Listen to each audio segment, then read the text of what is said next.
আজ সেই কালো ৫ জানুয়ারি, গণতন্ত্র হত্যা দিবস।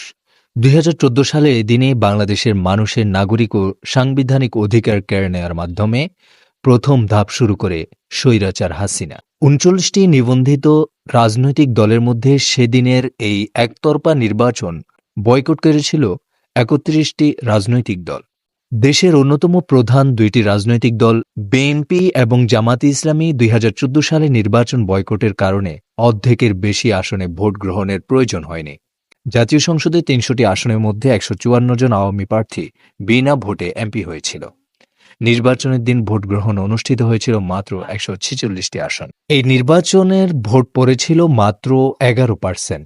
তখন থেকে একদলীয় শাসন ব্যবস্থা কায়েম করে ভোটারবিহীন ১৫৪ জন বিনা ভোটে সংসদ সদস্য নিয়ে সরকার গঠন করে দেশের শাসন ব্যবস্থা, বিচার বিভাগ ও প্রশাসনকে দলীয়করণ করে স্বৈরাচার হাসিনা বিরোধী দলের নেতাকর্মীদের নামে মিথ্যা মামলা, গুম, খুন, বিচার বহির্ভূত হত্যাকাণ্ড এবং প্রতিহিংসার রাজনীতি চর্চার নতুন ধাপ শুরু করেছিল।